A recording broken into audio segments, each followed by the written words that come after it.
우선 새해라서 뭔가 특이한 걸 하려고 하였는데 기왕 이런 거 제 사례에 대해 이야기해 볼게요.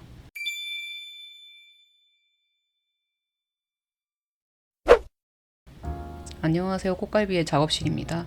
우선 새해 복 많이 받으세요. 하시는 일 잘 되시고 무엇보다 건강이 우선입니다. 건강만큼 수익 없는 재테크 없고 한번 나빠지면 평생 고생하는 거니까요. 아무래도 눈에 보이는 댓글 중에 맛있는 주제가 있어 얼른 끼려왔습니다. 어떻게 집에서 작업량을 잘 조절할까요? 사실 저는 어떻게 해야 한다 이렇게는 감히 제가 말씀드리기 어렵습니다. 인디게임을 개발하시는 분들마다 사정이 우선 다르거든요. 전업으로 인디 개발하시는 분들은 온전히 게임에 자신의 하루분을 매일 투자하시겠고, 저처럼 하루에 일부만 게임 제작에 쓰시는 분들께는 또 다른 루틴이 갈 거거든요. 그런데 처음 개발을 시작하시는 분들께 말씀드리고 싶은 한마디가 있다면 절대 무리하지 마세요. 차근히 설명해 볼게요.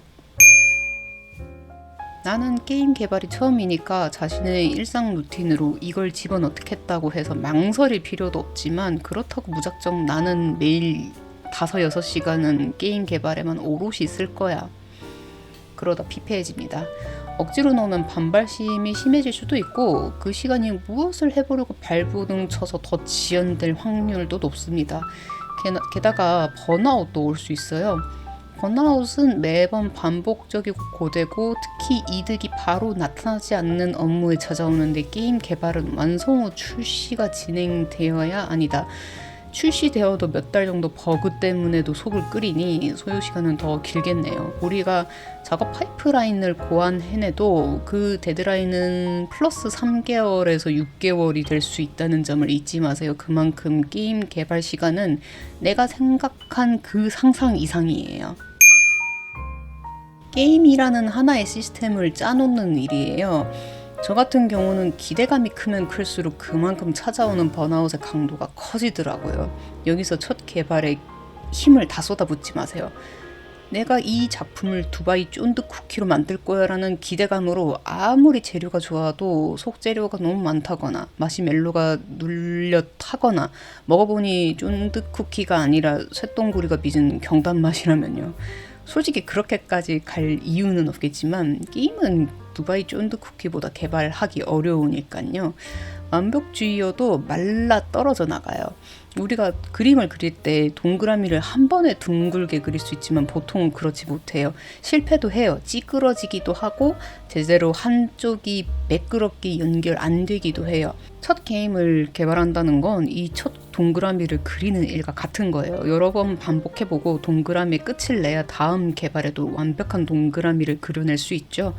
버벅거릴 수 있지만 그 동그라미를 완성해야 합니다. 그게 나를 위한 생존 방식이기도 하고, 아이러니하게도 동시에 개발하는 게임의 퀄리티를 높이는 요인이기도 합니다. 전업으로 하든 부업으로 하든 다 적용된다고 생각합니다. 우리가 어렸을 때 점토로 인형을 만들면 심지를 먼저 만든 후에 그 겉에 점토로 덕지덕지 살을 붙이잖아요. 게임 제작도 마찬가지예요. 우선 작업 파이프라인을 짜실 때 자신이 개발하는 게임의 기본 프레임과 게임이 돌아갈 만한 프로토타입 정도로만 완성하는 겁니다. 육성 게임을 예로 들면 스탠딩, 스탯, 스케줄 시스템을 넣어서 일과를 시키고, 그렇게 해서 나이가 먹도록 하는 작동 방식이 가장 기본적인 프로토타입이겠죠. 그리고 그 뒤에 붙일 쌀을 최소한의 작업만 배정하는 거예요. 공략 인물 기본적인 몇 명만, 엔딩 특수 이벤트 시나리오 기본적인 할당량 몇 가지 정도만, 아이템 수를 기본적인 것들만 늘려본다든지, 그게 어느 정도 잘 굴러간다, 그리고 여력이 남는다, 그제서야 원하는 내용을 조금씩 늘려보는 거예요. 의외로 이 방식이 덜 힘들어요. 저는 이런 식으로 진행해보고 있습니다. 만일 본업이 있으신 분들이 계시다면의 이야기입니다. 본업을 퇴근 후에 끌고 오는 경우가 있는데 절대로 하지 마세요. 어차피 본업을 퇴근 후에 끌고 오더라고 해도 바로 해결 안 되는 건 여러분들도 아시잖아요. 본업 때는 본업을 해결하는 데 집중하시고, 작업 시간이 도래했다면 작업에만 올인하세요. 이게 안 되어서 번아웃이 자주 오는 걸 경험합니다. 아, 꽃갈비님, 저는 본업 집중 잘하고 게임 개발도 잘 했는데 좀 힘들어요. 에너지 분배가 안 되는데 어떻게 하죠? 라고 하신다면 저는 우선 쉬라고 말씀드리고 싶네요. 게임 개발은 본업의 연장을 끊는 일이고, 반대로 본업은 게임 개발을 내려놓고 현실에 충실할 수 있는 도구지만 둘 다 스트레스를 겪으면서 하실 필요는 없어요. 그러나 정신적인 번아웃은 몸만 쉰다고 휴식할 수 없어요. 어디 동네 한 바퀴를 돈다든지 청소, 빨래, 요리 등의 단순 작업을 한다든지 아니면 명상이나 마음 챙김을 추천합니다. 뭔 개소리냐 하시겠지만 번아웃의 원인은 대체로 자신의 마음에 달려 있더라고요. 게임을 통해 인정받고자 하는 욕구도 있고 개발에 대한 원대한 야망과 자신감이 있는데 막상 제작해보니까 타인의 기대에 대한 부담감도 있을 거고 개발하면서 생기는 트러블이나 작업량 분배 실패 등이 있을 테고요. 그 원인을 찾고자 하면 사실 명상이나 마음 챙김으로 내 마음을 분석해보면 아, 내가 왜 이렇게 게임 제작에 피로감을 느끼는지 알겠다라는 무릎 탁 치며 깨닫기도 하더라고요. 4번과도 좀 겹칠 수 있지만 번아웃은 작업이 막히면서도 오지만 대체로는 너무 쏟아부어서 오는 고질적인 증상입니다. 자신의 그릇이 100이면 70만 붓고 나머지 30은 다시 100이 될 때까지 게임 개발이고 일이고 나발이고 그냥 쉬는 걸 추천드립니다. 그리고 하나 더 이야기하자면 제작 시간이 길다고 해서 더 퀄리티 있는 게임이 나오지 않아요.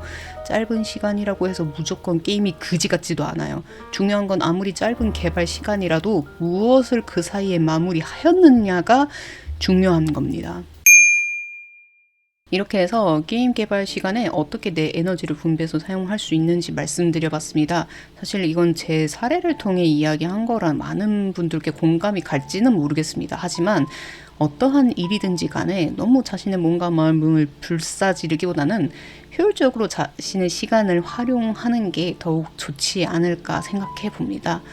다음 이야기는요, 게임 집중 탐구 시간을 만들어 볼까 합니다. 게임 실황도 아닙니다. 그냥 게임 개발을 하는 사람으로서 이런 게임이 있구나 하는 걸 분석해 보는 시간을 갖고 싶었어요.